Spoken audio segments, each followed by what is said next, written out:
Bienvenue à tous dans ce nouveau rendez-vous, ici Neko Nico en direct du studio numéro 2 Nekopolis à Toulouse pour une nouvelle émission Pop in Blue, version un petit peu agenda. C'est un petit peu un nouveau rendez-vous qui va être là toutes les semaines, le vendredi ou le samedi.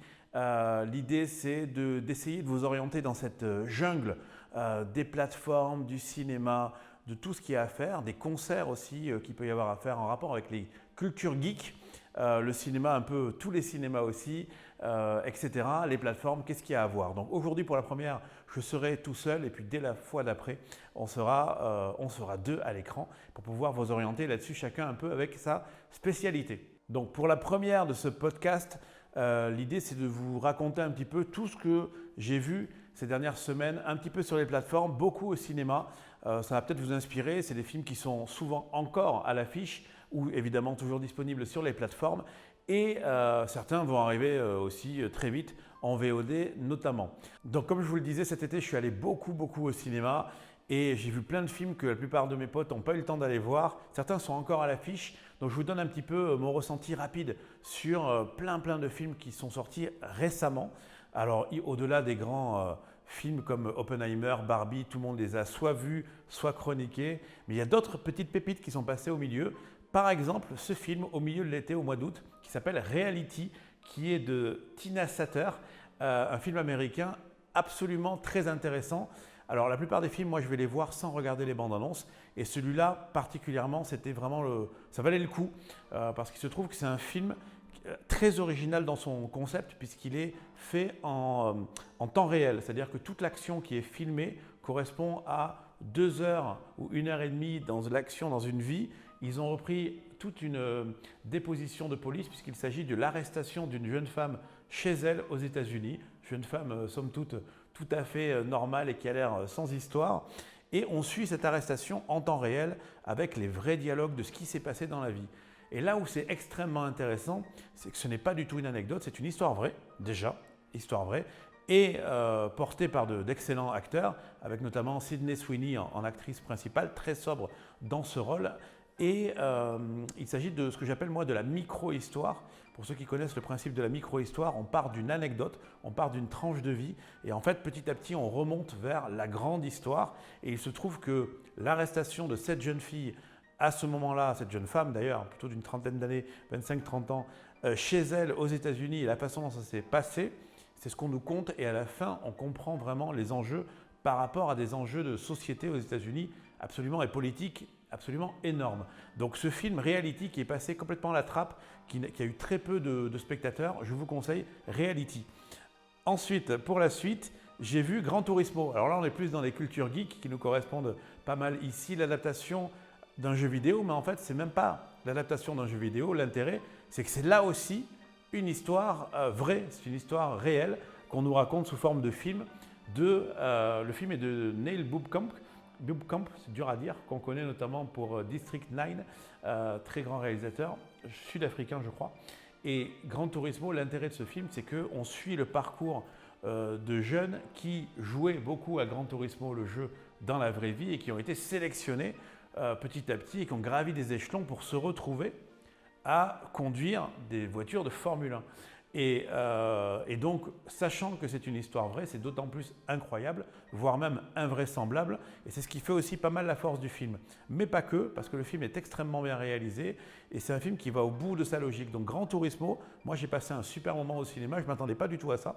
Je vous conseille. Il y a notamment l'acteur très connu, je crois que c'est David Harbour, qui joue dans Stranger Things, le flic, qui encadre les jeunes du début à la fin de l'histoire, qui joue aussi un rôle. Et il y a même Orlando Bloom, alors là, Legolas dans Le Seigneur des Anneaux, qu'on retrouve dans un rôle un petit peu à contre-courant de ce qu'on a l'habitude de le voir. Les jeunes jouent très bien, il y a beaucoup de plans, on peut retrouver une réalisation, ça a fait penser un petit peu à du Oliver Stone. Ceux qui ont vu connaissent ce réalisateur qui fait énormément de coupes et de plans dans ses films. Je pense notamment à un film comme Any Given Sunday, je crois, un dimanche matin, qui parlait du football américain, dans lequel il y avait, je crois, 125 000 plans. Je crois que c'est ça dans ce film-là. Énormément de morceaux dans la BO. Et là, on retrouve ce genre de découpage qui donne très dynamique avec des plans très recherchés. Alors, Quand on est spécialiste de Formule 1, on sait que bah oui, les circuits ne correspondent pas forcément aux vrais circuits dans la réalité.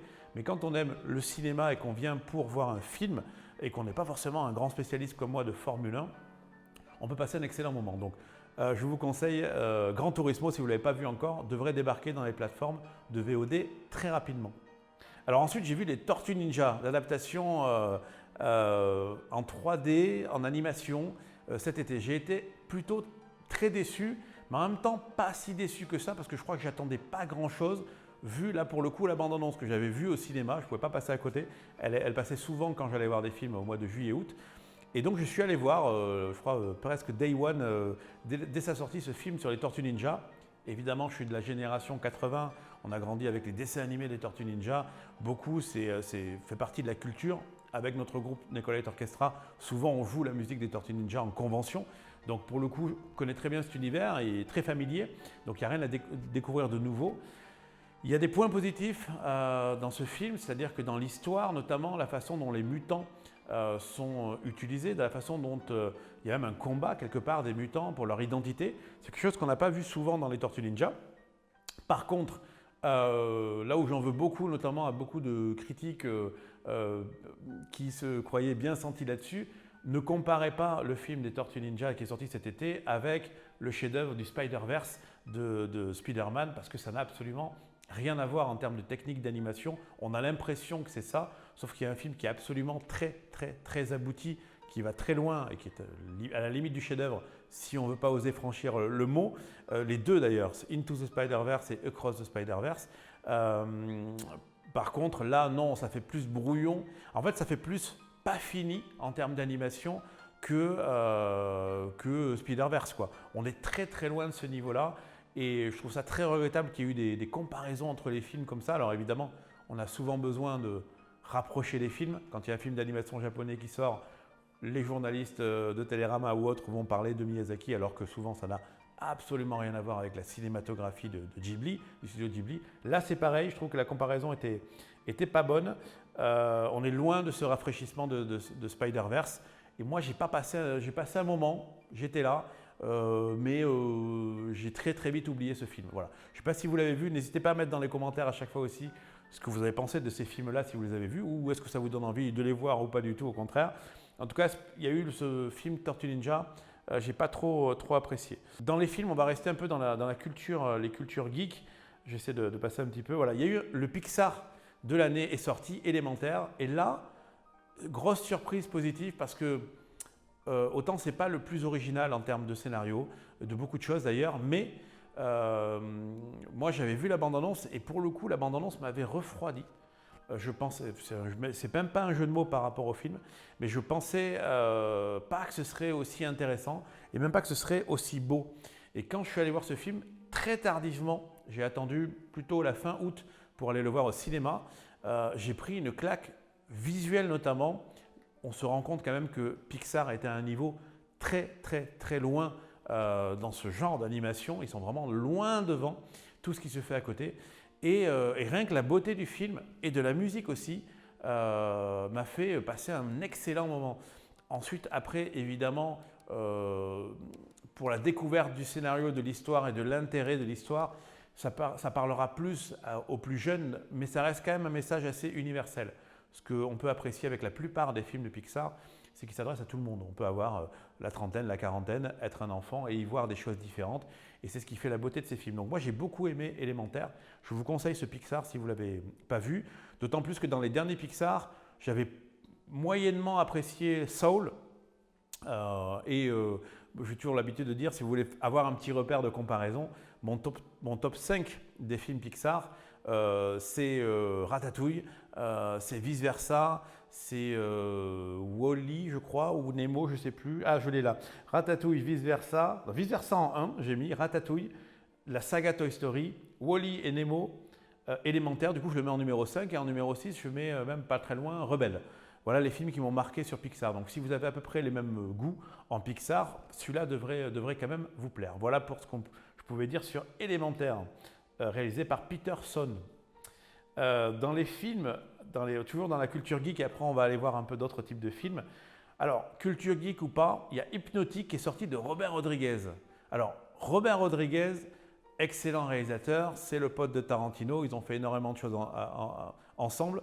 Dans mon adolescence à moi, il y avait quand même le film Une nuit en enfer, avec Tarantino, avec George Clooney, avec même Salma Hayek, dont on se rappellera tous de la danse absolument incroyable dans ce film. Il y avait même Juliette Lewis, je crois, l'actrice. Robert Rodriguez, ça fait un petit moment que c'est pour moi en demi-teinte. Et notamment, j'ai été extrêmement déçu par le film que j'attendais depuis 25 ans, qui s'appelle Battle Angel Alita, l'adaptation du manga Gunm, qui est G-U-N-N-M, qui est mon manga de chevet depuis que j'ai 12 ans, qui est le 3e manga sorti en librairie en France. Il y avait Dragon Ball, Akira et Gunm. Alors que Dragon Ball passait à la télé, Akira était un grand film d'animation. Et Gunm, pourquoi? Je ne savais pas pourquoi, mais en tout cas, c'était absolument incroyable. Aujourd'hui, il y a des centaines de titres différents en librairie, et tant mieux pour tout le monde. Mais du coup, là, on a un film de Robert Rodriguez. Donc, quand je vois Robert Rodriguez sur l'affiche, pour moi, ce n'est pas gage de qualité aujourd'hui, c'est gage de… on va bien voir ce qui se passe. Il y a Ben Affleck. Pareil, Ben Affleck, c'est un peu le pendant de Robert Rodriguez au niveau des acteurs, c'est-à-dire qu'il y a des choses incroyables. Même quand il réalise des films, c'était plutôt très bon. Je crois que c'est Argo, ou je ne sais plus quel film j'avais vu de lui, absolument excellent. Mais quand il joue, c'est pas toujours… la direction d'un acteur n'est pas toujours bien faite. Il a besoin d'être bien dirigé, j'ai l'impression. Mention spéciale à un des pires films que j'ai vu de ma vie. Je crois qu'il n'est même pas sorti en France. J'étais en vacances en 2003 vers San Francisco. Il y avait un film avec Ben Affleck et Jennifer Lopez. D'ailleurs, je crois qu'ils se sont rencontrés sur ce film et je crois qu'ils ont été ensemble après. Le film s'appelait Jiggly. Le film horrible, spécial dédicace à ma pote Cécile avec qui on a vu ce film ensemble. Et on a plus passé le temps à rigoler qu'à aimer ce film et notamment le jeu d'acteur. Là, on a Hypnotique. Pas fou, pas intéressant. J'ai vu quand même, c'est un film à suspense où les gens, la salle rigolait pas mal. Et je tiens à préciser, quand j'avais fait une critique à l'écrit sur Instagram, que c'était quand même un film que je suis allé voir parce qu'à ce moment-là, on avait une vague de chaleur en France qui passait les 40-42 degrés à Toulouse et que j'allais au cinéma avec ma carte Gaumont Pâté illimitée parce que c'était climatisé. Et je sais que ce film-là, je suis allé le voir pour ça aussi. Mais franchement, le film, c'est quand même plutôt un nanar qu'autre chose. Je ne conseille pas le film Hypnotique qui, je crois, n'est pas resté très longtemps au cinéma. Il y a un film de genre français qui est sorti, que j'ai vu, qui s'appelle Vision, de Yann Gozlan, avec Mathieu Kassovitz notamment et Diane Kruger. Un film très beau esthétiquement, qui a beaucoup de recherche dans ses plans, dans son image, qui a soigné son image, qui a même soigné sa musique, mais qui a un twist final assez intéressant, mais qui au final se laisse regarder, mais qui ne va pas forcément beaucoup plus loin que ça. Je conseille de le voir à la télé ou en mode plateforme à la maison, ne pas aller au cinéma pour voir Vision. Voilà, j'ai mis la moitié des notes. Et pourtant, j'ai marqué Philippe Rombi était à la composition musicale et c'est un excellent compositeur. C'est lui qui a fait la musique du film, notamment Jeux d'enfants, avec Marion Cotillard et Guillaume Canet. J'adore cette musique de film. Et là, bon, ça n'a pas trop… on se laisse porter du début à la fin, j'avais marqué sans énorme surprise. On se laisse porter tranquillement, comme dans un rêve. Voilà, c'est un peu le but du film, mais ce n'est pas forcément très marquant. Et comme on ne sort pas trop de cette bulle, moi, voilà, je trouvais ça bien. C'est bien que ça existe. Je trouve ça osé et original parce qu'on rentre dans un genre particulier. Et c'est bien que le cinéma français produise des films comme ça et qu'il y ait des bons réalisateurs pour les mettre en œuvre et des bons acteurs parce que Kassovitz est un très grand acteur et Diane Kruger est une très bonne actrice aussi.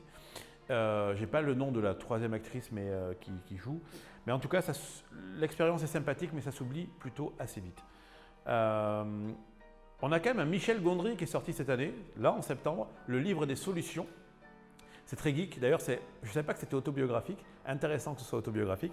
Mais Michel Gondry, c'est le roi de la bidouille. Si vous avez vu le film Rembobinez-moi s'il vous plaît notamment, c'est l'exemple parfait de ces films un peu où il nous explique comment le cinéma c'est quelque chose qui se fabrique avant tout. C'est même plus manuel, un art manuel qu'un art numérique. Je pense d'ailleurs que Michel Gondry a dû être un de ces réalisateurs très peiné de fait de passer à l'ère numérique et de plus bidouiller de la pellicule, etc. Michel Gondry, on le connaît aussi pour un succès international pour lequel il a un peu du mal à en interview, il dit « Arrêtez de me parler de ce film », sauf que ce film est tellement extraordinaire que Michel, on continuera de t'en parler. C'est le film, évidemment, Eternal Sunshine of the Spotless Mind, avec Jim Carrey et Kate Winslet. Rien que le casting, il était ouf, la cinématographie était dingue, et Michel Gondry, réalisateur français, a réalisé ce film américain. Il est absolument incroyable, c'est une bulle. Moi, je me le regarde tous les ans, j'essaie de me le revoir, avec une musique aussi parfaite. Là, on n'est pas dans le livre des solutions, dans cette esthétique-là, on est vraiment plutôt dans un Gondry traditionnel de bidouille cinématographique. Le film est porté par Pierre Ninet à l'écran, il y a aussi Blanche Gardin. Personnellement, j'étais très content que Blanche Gardin soit utilisée à contre-emploi de ce que Blanche Gardin fait d'habitude, c'est-à-dire du Blanche Gardin, notamment un personnage très cynique, très sombre toujours. Là, c'était elle qui était un peu le rayonnement positif du film, avec la grand-mère aussi, mais qui elle n'est pas forcément la meilleure actrice, voilà, je ne sais même pas si c'est une actrice à la base, mais en tout cas, Blanche Gardin apporte quelque chose de très positif, ça fait plaisir. Pierre Ninet, magistral, incroyable, c'est un de nos plus grands acteurs, et là il le prouve encore avec une palette d'émotions et de beaucoup de choses. Le film, j'ai trouvé, je note sur 7, j'avais mis 5 sur 7, il porte un message extrêmement positif sur les rêves, dans la créativité et dans l'absence de limites. Et ça aussi, c'est très très fort. Et pour les mélomanes et pour les musiciens, il y a quand même une scène qu'il faut absolument voir. C'est le moment où Marc, je crois qu'il s'appelle le héros, voilà, le héros Marc, essaye de faire sa première musique de film, qui convoque, on est à la campagne, il convoque un orchestre local, il vire le chef d'orchestre de suite en disant c'est moi qui vais diriger. Il n'y a rien d'écrit, il n'y a rien de composé, et il demande à l'orchestre de suivre ses mouvements. Et ça donne une scène qui, je pense, va déjà être culte assez rapidement, extrêmement drôle, mais aussi qui pousse un peu, on est sur les limites de la créativité, mais dans le bon sens du terme, c'est-à-dire qu'on peut pousser les choses. Là, ça prouve qu'on peut casser les codes, même en faisant de la musique de film. L'intérêt, c'est l'émotion, c'est l'instant. Sans trop spoiler, à un moment donné, Marc, il a une révélation qu'il lui faut Sting pour la musique de son film. Et tout le monde dit, mais Marc, tu n'auras jamais Sting pour la musique de ton film, arrête tes conneries. Il y croit, il pousse, il fait une demande et on a une séquence avec Sting qui vient en studio et Marc qui lui chante un air et lui avec sa basse qui fait des choses. C'est quand même assez marquant. Ça reste un film pour les rêveurs, pour les créatifs, pour tous ceux qui aiment les rêveurs et les créatifs aussi. Un bon film français qui se regarde. Ce n'est pas le plus grand Gondry, je pense, mais quand même un très bon film. Alors, pour rester dans les critiques ciné d'un film récent qui est sorti, parce que j'ai vu en avant-première, j'ai eu la chance de le voir en avant-première 3 semaines avant sa sortie et qui là vient de sortir pour de vrai. Il s'agit du film Le règne animal. Ce film est en train de faire un bon score au box-office et ça fait plaisir parce que quand je l'ai vu, je n'étais pas sûr de comment est-ce que le grand public allait le réceptionner. Par contre, la bande-annonce donnait déjà un peu le ton de ce qui se passe dans ce film. Le film est absolument magistral. C'est un film français. Romain Duris qui joue le père, Paul Kircher qui joue son fils et qui est pressenti déjà pour les Césars. Et ça ne m'étonne pas, et ça ne m'étonnerait même pas que ce film aille plus loin que la France.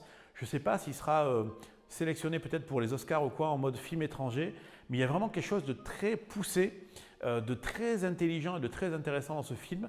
Les effets spéciaux sont excellents. On est quand même dans l'histoire. Le début, c'est quoi? C'est en gros, on est dans un monde un peu moderne aujourd'hui, mais post-apocalyptique sans qu'il y ait eu une vraie apocalypse. Alors soit c'est un virus, on ne sait pas trop, c'est pas expliqué, mais il y a des humains qui se transforment petit à petit en animaux. Et en plus avec plein de types d'animaux différents, il y a de tout. Leur corps se met à se transformer, il y a des écailles qui poussent, il y a des poils de bêtes, etc. Des ailes dans le dos, suivant. Et on ne sait pas pourquoi, et ça peut arriver à certains.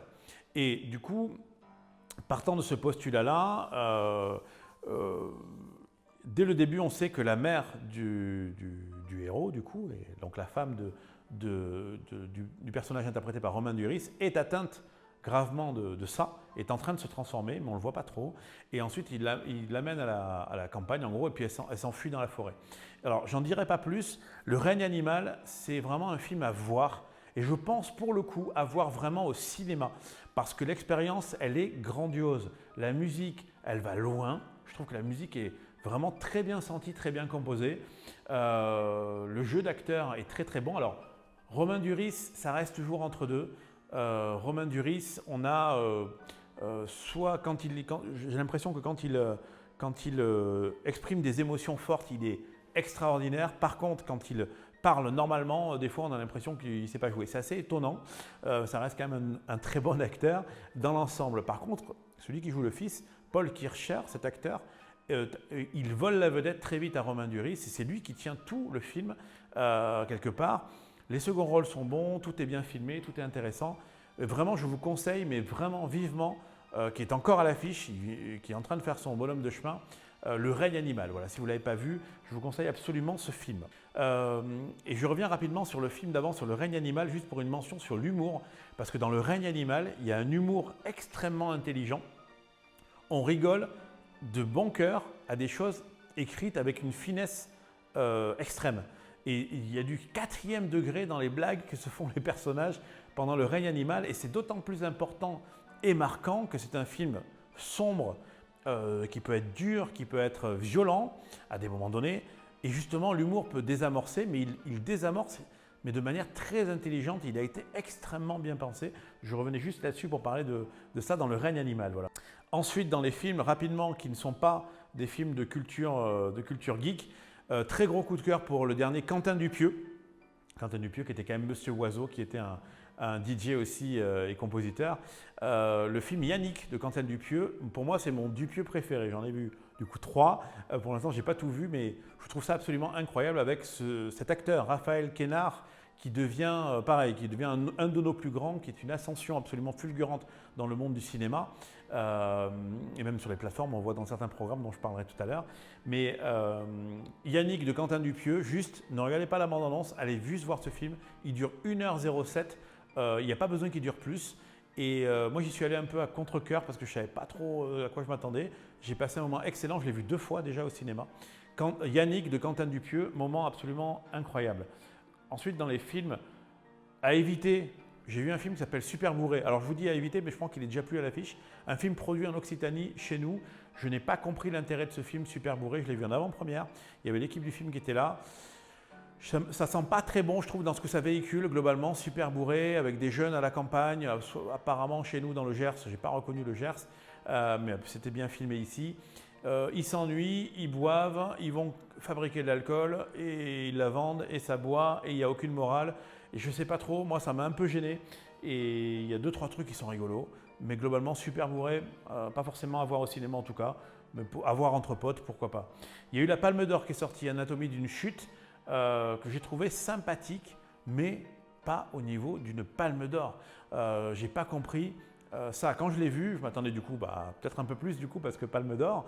Et à Cannes, cette année, de Justine Triet, le film, j'ai passé un bon moment en fait. J'ai passé un bon moment comme un film de plateforme ou un téléfilm, un bon téléfilm. Mais je n'ai pas passé un bon moment en mode cinémascope, en mode Palme d'Or en fait. Palme d'Or, c'est La Leçon de piano en 93. Les Palmes d'Or, c'est Parasite il y a quelques années. C'est Pulp Fiction. C'est des films qui vraiment marquent les esprits. Moi, je ne sais pas, on a un gamin qui joue dans le film qui joue extrêmement mal. On a un procureur qui joue extrêmement mal, qui surjoue. Et c'est d'ailleurs tout le problème aussi, c'est de se dire mais comment est-ce qu'on laisse passer des choses comme ça à ce niveau-là de cinématographie? Clairement, aux États-Unis, ce ne serait pas passé. C'est un peu dommage, parce qu'après, c'est intéressant. Ok, c'est intéressant. Le titre a plusieurs sens. Anatomie d'une chute. Il y a vraiment une chute qui se passe au début du film. Quelqu'un meurt, il y a une chute. Et l'anatomie d'une chute d'un couple, entre guillemets. Voilà. Donc le procès retrace un peu l'histoire de tout ça. C'est intéressant, mais ça ne vaut pas une Palme d'Or. Je suis vraiment désolé de le dire. Évidemment, tout ça n'engage que mon avis, que moi. Et voilà, c'est juste mon avis. Un film absolument horrible que j'ai vu qui s'appelle Rétribution, avec le grand Liam Neeson. Liam Neeson, pour les fans de Star Wars, c'est quand même Qui-Gon Jinn, quoi, le maître Jedi, le maître d'Obi-Wan Kenobi. Non, mais là, il vient plus sérieusement pour un film à mi-chemin entre Taken et Speed. Tu montes dans ta voiture va exploser si elle s'arrête, mais il faut répondre à des trucs. Le film est très mal foutu. Il n'est pas intéressant. Le twist final est vraiment vraiment minable, pas au niveau. Et donc, non. Et voilà, c'était à l'époque aussi, je suis allé parce qu'il y avait la clim au mois d'août, mais vraiment, je ne vous conseille pas. Excellent film que j'ai vu cet été, c'est fin d'été, Tony en famille, avec Camille Cotin, un film de Nathan Ambrosioni. Et je mentionne ce réalisateur parce que ce réalisateur n'a que 24 ans. C'est son 3e long métrage et ce film est d'une maîtrise absolue. Ça parle de la famille avec le prisme de la mère, du coup, de 42 ans, qui a 5 enfants et qui les élève toute seule. Et il se trouve que les 5 enfants jouent aussi bien que Camille Cotin, qui est pourtant déjà une excellente actrice. Dans les 5 enfants, la plus âgée qui a dans le film 17 ans, sûrement un peu plus dans la vie, elle est quand même de la comédie française. C'est assez impressionnant. Moi, j'ai marqué, Camille Cotin confirme une fois de plus qu'elle est une immense actrice. Elle porte sa famille et une bonne partie de la charge émotionnelle du film. Et des émotions réalistes, très bien pensées, extrêmement bien écrites au niveau des dialogues. On rit de bon cœur à plusieurs endroits. On pleure à chaudes larmes aussi souvent. Voilà, donc je vous conseille vraiment Tony en famille. C'est un film de vie qui paraît, je crois, a marché, mais pas resté longtemps à l'affiche. J'ai vu un documentaire cet été aussi, qui est sorti, un documentaire de 1975 qui n'était jamais sorti en France. Il est sorti cet été. Je remercie mon ami Hervé que vous connaissez sur Blue Neko TV et le Neko Lecteur Orchestra sous le nom de Baram le guide, qui m'a conseillé d'aller voir ce documentaire à l'American Cosmograph à Toulouse. Un film de 3 heures qui aurait pu en durer 2. C'est le seul reproche que je lui fais. Mais en fait, imaginez un film, on est à la sécurité sociale de New York. Il y a des caméras. Elles sont oubliées, il y a des micros, ils sont complètement oubliés et c'est un témoignage d'une époque, d'une détresse sociale, de ce qui se passait. Tout est authentique puisque c'est un documentaire, c'est filmé, voilà, la caméra est posée et c'est des séquences de vie de ce qui se passe. On assiste notamment à un dialogue complètement lunaire et hallucinant entre un policier d'une vingtaine d'années, noir, et un bénéficiaire qui vient pour ses allocations chômage ou quoi, qui est un vieux blanc, entre guillemets, de 60-70 ans, en tout cas beaucoup plus vieux que le jeune policier.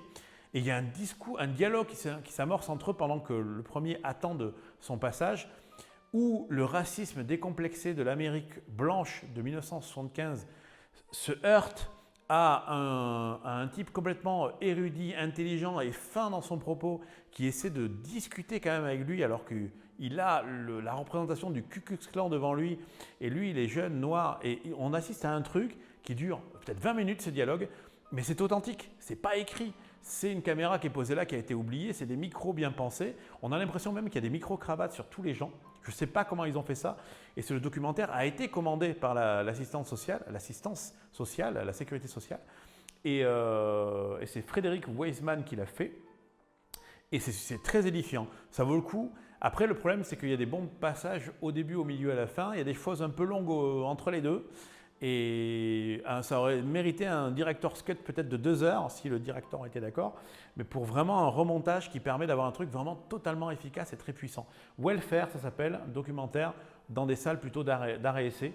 Je vous conseille ça. Dans les films qui ne sont pas toujours dans les cultures geeks, on a Un métier sérieux de Thomas Lilti. J'ai bien aimé un film qui suit des professeurs de collège dans un collège en France et leur réalité. Il y a François Cluzet, il y a Adèle Exarchopoulos, il y a d'autres, j'ai oublié le nom de tous les acteurs, mais il y a du monde dans ce film-là.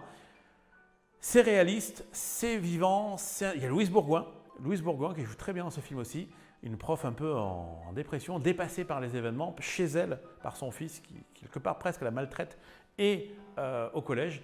Et j'ai marqué un bon film, bien ancré dans la réalité, sur le métier de professeur au collège aujourd'hui. Moi qui étais pion en collège, pion en lycée, il y a beaucoup de choses qui m'ont marqué. Il y a un peu la direction aussi, on voit les profs, un peu la direction. Ce n'est pas du tout le point de vue des élèves, notamment. Les surveillants, eux, sont aussi passés complètement à la trappe, mais c'est pas grave. Quasi-absence de musique. Les émotions passent par les interactions humaines. Pas de pathos inutile. Tous les portraits des professeurs aux expériences et aux âges différents. Ce qu'ils peuvent apporter, la jungle dans laquelle ils sont jetés en pâture, la jungle du système éducatif français. Clairement, c'est ça qui est montré. Mais c'est pas non plus, on n'est pas là pour alarmer sur le système. On montre de manière très intelligente que les profs sont vraiment jetés en pâture. là-dedans et ça résonne d'autant plus. Ce film est sorti en septembre avec ce qui est en train de se passer aussi dans l'actualité, puisqu'aujourd'hui l'éducation nationale, les profs sont visés par des attentats, par des assassinats pour des raisons qui les dépassent complètement, qui n'ont rien à voir avec eux ni leur métier. Et je trouve que c'est aussi un bel hommage à notre éducation nationale et à ceux qui luttent pour essayer de transmettre des choses au quotidien, parce que c'est des métiers très très difficiles. Enfin, il y a un film que j'ai vu, un film qui n'est pas un film geek, qui s'appelle La Petite, où j'avais été très très hypé par la bande-annonce, parce que c'est un film avec Fabrice Lucchini, avec une barbe. Alors Lucchini avec une barbe, je trouve que ça lui va très bien, et c'est rare. Et ce film-là, je l'ai vu, je l'ai un peu subi, et je suis sorti de là, et plus je suis sorti de là, plus je me dis, mais en fait j'ai l'impression que le film, tellement n'est pas réussi au point que le message qu'il voudrait porter peut être compris complètement à l'inverse. C'est un film qui traite de la PMA, du mariage homosexuel, du coup des mères porteuses, et au final, les personnages sont tellement antipathiques, mais tous sont antipathiques. La mère porteuse se conduit vraiment pas bien du début à la fin. Lui, Fabrice Lucchini, est dépeint comme quelqu'un qui, quelque part, s'est jamais vraiment occupé de tout ça et pourquoi il s'en occupe maintenant. Et même le couple d'homosexuels dont on sait au début, en fait, dès le début du film, qu'ils sont morts en fait, dans un accident, quand on parle d'eux au passé, c'est pas glorieux. Donc en fait, on a l'impression qu'il y a juste une belle bande de connards qui voulaient faire un truc ensemble. Ça marche pas et on n'a aucune empathie en fait pour aucun d'entre eux. Et à la limite pour l'enfant à naître à la limite. Mais du coup, dans les interactions, ça ne peut pas marcher parce que si aucun n'est attachant, on n'a pas envie qu'ils luttent pour essayer de créer quelque chose ensemble. Donc pas bien. Et j'ai une mention spéciale par rapport à la musique. Parce que là, j'ai vraiment pris une claque négative, c'est que dès la bande-annonce, il y avait une musique qui ressemblait à du Ludovico Einaudi. Ludovico Einaudi, c'est le compositeur pour Intouchable notamment, c'est la musique la plus connue, mais c'est un grand compositeur de musique un peu minimaliste, à partir du piano et quelques cordes, etc. Moi, j'adore son travail, c'est un très très grand compositeur. Je rêve de le voir d'ailleurs un jour en concert. Et là, la bande-annonce, j'ai dit, on dirait du Einaudi dans la bande-annonce. Ok, très bien.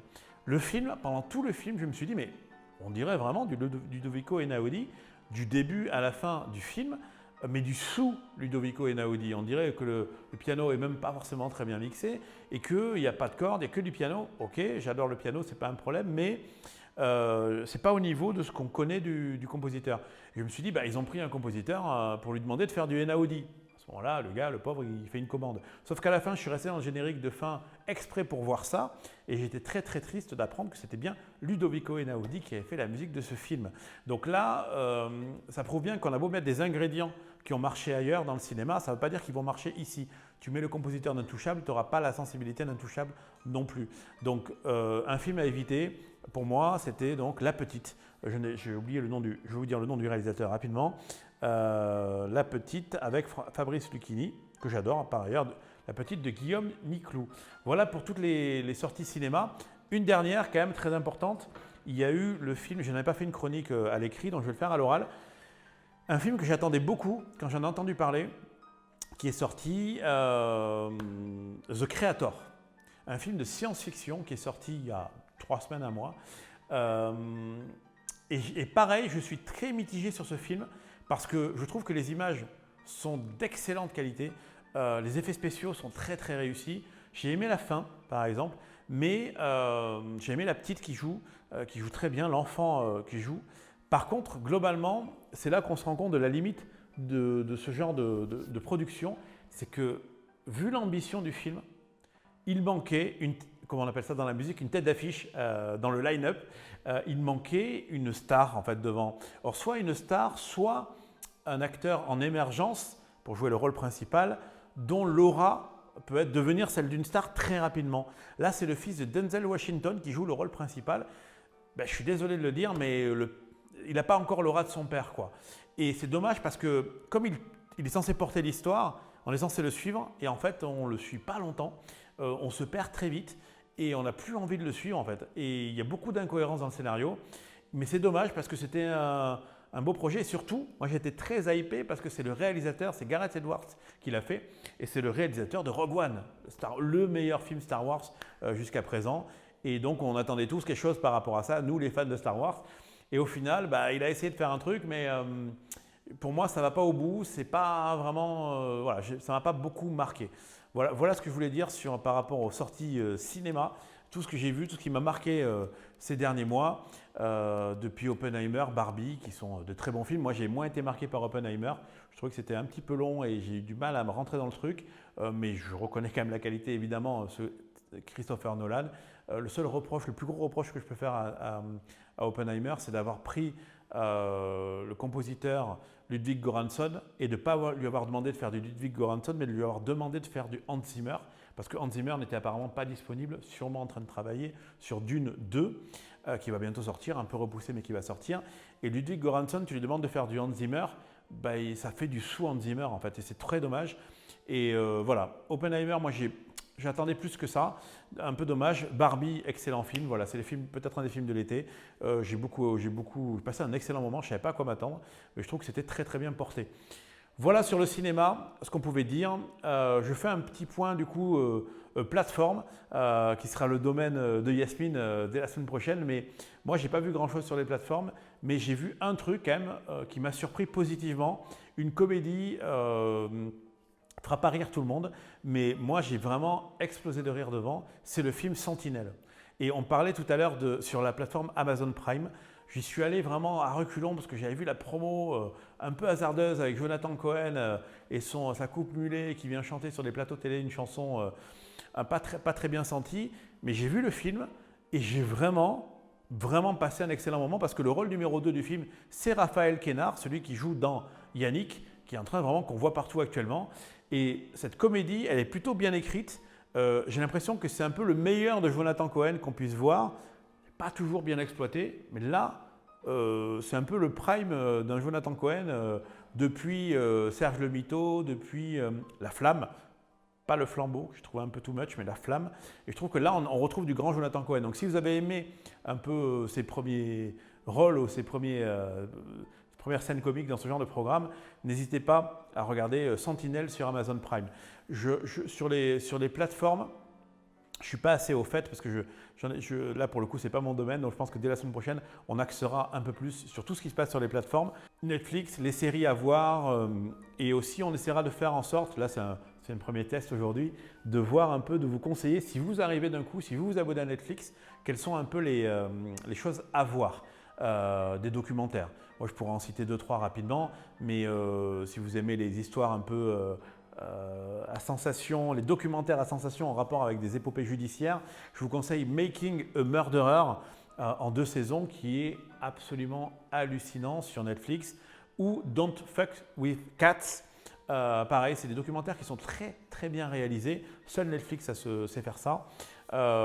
Pour les amoureux de la musique, sur Amazon Prime, moi j'avais beaucoup aimé le documentaire d'Orelsan, enfin sur Orelsan fait par son frère, qui ne raconte jamais, ne montre jamais ça à personne, un truc comme ça, qui est très intéressant parce qu'il permet de voir le processus créatif d'un mec aussi créatif qu'Orelsan et de toute son équipe.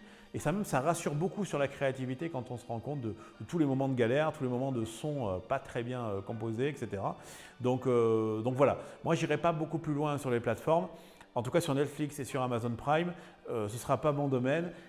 Petite parenthèse sur Star Wars rapidement parce que là c'est Disney+. Il y a une nouvelle série qui est sortie fin d'été, c'est Ahsoka. Je veux faire une chronique très rapide dessus. Ahsoka, c'est de Dave Filoni. Dave Filoni, c'est lui qui est un peu l'héritier de George Lucas.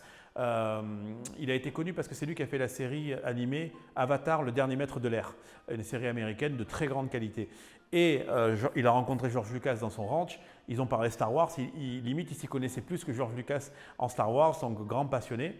Et donc, c'est là qu'avec George Lucas, ils ont monté la série animée Clone Wars. Puis, Dave Filoni a fait la série animée Rebels. Et il se trouve que là, il y a eu Le Mandalorian, il y a eu le livre de Boba Fett, il y a eu Andor, excellente série Andor. Les autres sont un peu plus mitigés dans mon bilan, mais c'est quand même intéressant. Et là, on a Ahsoka. Ahsoka, c'est un personnage absolument central, mais qui a été créé après les films. C'est un personnage, c'est la Padawan, l'apprenti d'Anakin Skywalker. Et on la voit dans la guerre des clones, dans toutes les séries de la guerre des clones. et on la revoit dans Rebels, mais on la voit jamais évidemment dans les films parce qu'elle n'avait pas été créée au moment des épisodes 1, 2, 3, 4, 5, 6 en fait. Mais même 7, 8, 9 je crois, ou alors elle était créée, mais bon, elle n'avait rien à faire là-bas. On entend sa voix, la seule fois où elle est mentionnée dans un film, quand même, à noter, c'est qu'on entend sa voix à la fin de l'épisode 9 quand Rey va affronter Palpatine, le fameux Palpatine qui est revenu, et on entend plein de Jedi lui parler, un peu dans les étoiles, et il y a la voix d'Ahsoka. Mais sinon, dans le canon des films, elle n'est jamais mentionnée. Là, c'est une série sur elle qui se passe au même moment, même temporalité que la série Mandalorian et livre Book of Boba Fett, et tout ça va se rejoindre sur un film final d'ici 2-3 ans, je pense. Et la série Ahsoka, moi je l'attendais beaucoup parce qu'elle est réalisée, enfin en tout cas, le showrunner c'est Dave Filoni, et que quelque part on a très vite senti dès la bande-annonce que c'était la saison 5 de la série Rebels. Donc moi ce que j'ai envie de dire dessus c'est que je trouve ça extrêmement beau. Je trouve la musique absolument magistrale de Kevin Keener, sachant que c'est lui qui a fait la musique de Rebels et Clone Wars. C'est un très grand compositeur qui n'a rien à envier. Pour le coup, il a pris du John Williams et puis il a fait ses morceaux à lui. Il est très bon et les musiques de Ahsoka sont vraiment d'une excellente qualité. Le jeu d'acteur est très bon, les personnages sont très bien foutus. Après, il faut le prendre comme un film, un seul film, découpé en 8 parties. C'est un truc à regarder presque en une seule fois. C'est un grand film sur Ahsoka et à la recherche d'Ezra, et il y a le retour peut-être de l'amiral Thrawn qui était un des grands méchants, le grand méchant de Star Wars Rebels, et aussi à l'époque c'était un peu la suite qui est décanonisée, l'héritier de l'Empire dans les livres de Timothy Zahn notamment. Bon. Tout ça, ça se regarde, c'est très appréciable, il ne faut pas en attendre un truc magistral non plus, et il y a du fanservice.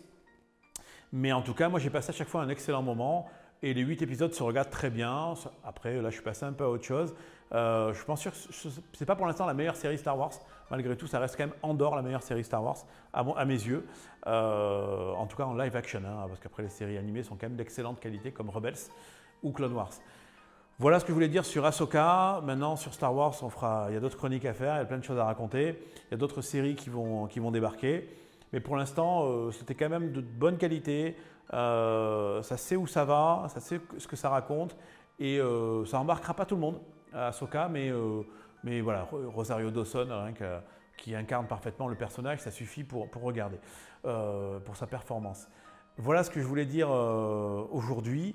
Je pense que j'ai fait le tour pour cette première émission un peu en mode podcast sur ce que j'ai vu récemment au cinéma et que je vous encourage à aller voir.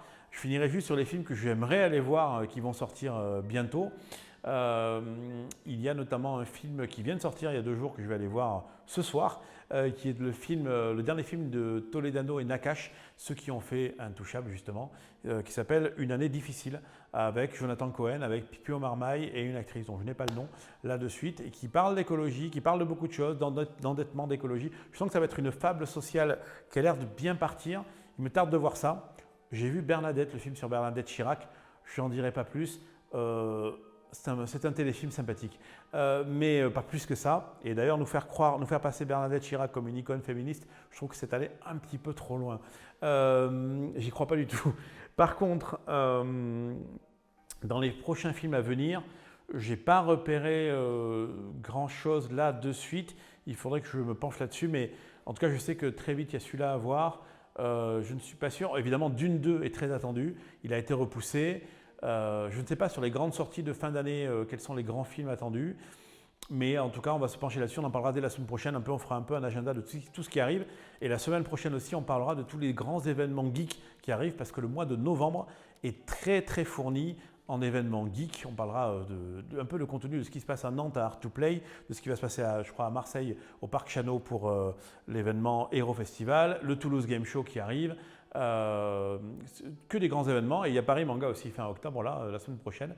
Donc c'est quand même une saison très propice aux grands événements. On vous dira qui sont les invités principaux, on vous dira un peu les particularités de ces événements-là et où ça se passe. Donc voilà, ça fera partie un peu de l'agenda geek. Les amis, je pense que pour aujourd'hui, on a fait le tour de ce petit podcast. Vous dites-nous en commentaire ce que vous avez pensé. J'espère que vous avez bien réagi à chaque fois à tout ce qui se passe et tout ce qui a été raconté. Votre avis aussi sur les choses à voir, votre avis sur les sorties, même les sorties de jeux vidéo. On va pouvoir chroniquer bientôt des sorties de jeux vidéo aussi. C'est un peu qu'est-ce qu'il y a à faire dans le monde du cinéma, de la pop culture, des événements geeks, des plateformes et pourquoi pas du jeu vidéo aussi. Voilà, c'était Neko Nico en direct du studio numéro 2 de Nekopolis Studio pour Pop in Blue. Je vous dis bon week-end. N'oubliez pas d'aller voir des films, d'aller au cinéma au maximum. Prenez les abonnements au cinéma à 20 € par mois illimité si vous avez un peu de temps. Allez aussi dans les films des cinémas d'art et essai. À Toulouse, on a l'ABC, on a la Cinémathèque, on a l'American Cosmographe, mais dans toutes les villes où vous êtes, il y en a aussi. Soutenez le cinéma d'art et essai. Allez voir, soyez curieux. Allez dans les festivals de cinéma. Sur les plateformes, il y a plein de choses à voir aussi. N'hésitez pas à découvrir des belles choses. Sortez aussi, allez voir des grands événements culturels, geeks. C'est toujours des rassemblements absolument incroyables. Nous, toute notre aventure est née à la base d'une animation au Toulouse Game Show de 2011. Et il peut se passer plein d'interactions, plein de belles rencontres. Profitez bien de tout ça. Je vous dis à la semaine prochaine pour la suite de la rentrée de Blue Neko TV. Dès lundi soir, train de nuit. Mardi, je vous retrouverai en direct pour Piano de nuit, la suite. Et mercredi et jeudi, on continue évidemment l'aventure. Bonne soirée à tous, c'était Neko Nico. À bientôt.